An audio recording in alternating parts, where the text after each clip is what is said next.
सरकार के सामने कोई एजेंडा नहीं। सरकार चाहे तो चर्चा करा सकती है, पर सरकार हाउस एडजर्न करना चाहती है, चर्चा नहीं चाहती कि एसआईआर पे चर्चा हो। एक दुर्भाग्यपूर्ण है कि लोकतंत्र से जुड़ा हुआ इतना महत्वपूर्ण मुद्दा है, उस पर भी सरकार चर्चा कराने को नहीं तैयार है। ये दर्शाता है कि सरकार को लोकतंत्र में विश्वास नहीं, तानाशाही में विश्वास करती है। देश को एक बात देखनी पड़ेगी, ये पहली बार हो रहा है कि सत्ताधारी मोदी सरकार सदन को चलने नहीं देती, सदन में चर्चा नहीं करवाती। 52 लाख बिहार के लोगों की वोट काटी जा रही है। 52 लाख वोट काट देंगे तो प्रजातंत्र के क्या मायने बिहार में या देश में बच जाएंगे।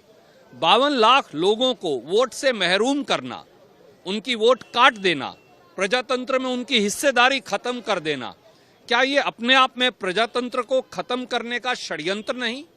क्या ये बाबा साहब अंबेडकर, पंडित नेहरू, सरदार वल्लभ भाई पटेल द्वारा निर्मित संविधान के विरुद्ध नहीं? ये दर्शाता है कि ये सरकार इस देश में संसद से प्रजातंत्र तक सब कुछ खत्म करना चाहती है। हम केवल चर्चा चाहते हैं, बार बार ये बात उठाते हैं कि इस पर चर्चा हो। जो चुनाव आयोग जिस प्रकार से भाजपा का पिट्ठू बनकर, उनका विभाग बनकर हारी हुई भाजपा और नीतीश कुमार को वोट काट कर, वोट चोरी करके जिताने की एक नाकामयाब कोशिश कर रहा है, हम उस पर रोक लगाना चाहते हैं और उस पर चर्चा चाहते हैं। इसलिए आज संसद की मर्यादाएं तार तार अगर हो रही हैं तो मोदी सरकार जिम्मेवार है। सवाल तो पूरा देश कर रहा है ना, सभी वोटर कर रहे हैं कि ये कैसा है, क्या है, और बिहार में ऐसी क्या कौन सी आफत आ गई थी जिस तरह से जल्दबाजी में ये सब किया जा रहा है और इसके पीछे एजेंडा क्या है इनका। सो सभी नागरिक इसके बारे में पूछना चाहते हैं, बताएं। लेकिन नजर ऐसा आता है कि इलेक्शन कमीशन ही भाजपा की एक बाजू बनकर रह चुका है। कल से हम लोग लगातार न्यूज सुन रहे हैं और चुनाव आयोग की जो स्टेटमेंट आ रही है, लगभग 52 लाख वोटर्स को इन्होंने निकाल दिया है, जिसमें 26 लाख को मृत घोषित कर दिया है, 18 लाख को बोल दिया कि भाई वो दूसरे प्रदेश में है, 7 लाख को बोल दिया डबल है, लगभग 52 लाख को कर दिया और कह रहे हैं 20-21 लाख अभी भी लापता है। इतना मतलब लमसम आप 70-72 लाख को निकालना चाह रहे हैं। सबसे आश्चर्य की बात है, क्योंकि हम लोग भी जनप्रतिनिधि हैं, लोगों से बात करते हैं। एक तो अगर 10 लोग हैं, 2 जगह पे सरकारी बीएलओ पहुंचा है, दूसरा आप उनसे रिसीविंग नहीं ले रहे हैं, तीसरा आप कह रहे हैं कि 26 लाख मृत पाए गए, तो भैया पूरा परिवार मृत है क्या? आप उसकी पत्नी का रिसीविंग लिया, उसके बेटे का रिसीविंग लिया, do you have any proof? कोई प्रूफ नहीं है। आप इवन आप किसी के घर में जाके फॉर्म भरवा रहे हैं, उसका तो साइन भी नहीं ले रहे हैं, उसको तो 4 दिन के बाद रिसीविंग भी नहीं दे रहे हैं।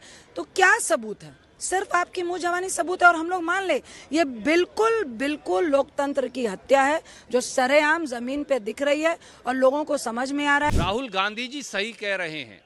वोट काटने का ये षड्यंत्र, वोट चोरी का ये षड्यंत्र, हर व्यक्ति से वोट का अधिकार छीनकर अपनी सरकार चुनने का ये षड्यंत्र, ये पूरी तरह से खत्म करने का षड्यंत्र केवल बिहार तक सीमित नहीं, इसे हर प्रांत में चोर दरवाजे से लागू करने की साजिश हो रही है।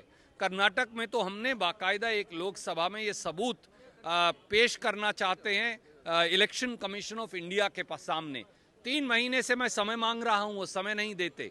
राहुल गांधी जी के पास ये सारे सबूत उपलब्ध हैं, इसलिए उन्होंने कहा कि ये षड्यंत्र एक प्रांत तक सीमित नहीं, बिहार में ये दिख रहा है, क्योंकि बिहार में अब चुनाव है। हर जगह भाजपा अब चुनाव हारती जाएगी और हर जगह वो वोट चोरी कर चुनाव का नतीजा बदलना चाहते हैं, क्योंकि वो चुनाव की प्रक्रिया ही खत्म करना चाहते हैं। See, I've said this smacks of Jim Crow type of laws. Jim Crow laws were passed in America during the days of segregation, where they used laws to disenfranchise people of color. I believe this SIR is going to be used to target minorities and marginalized communities and deny them the right to vote. So this is exactly like the Jim Crow laws which were operating in America during the days of segregation. The universal right to vote must be given to every citizen. I'm not saying that you should not verify and correct the things, but the timing and the motive seems to be very suspect. And if you look at the results of the last election in Bihar, there were many marginal constituencies. And if there is any kind of deletion in these marginal constituencies where the opposition won, it could alter the entire election result. And this election, which is going to be held now, will not be a fair election.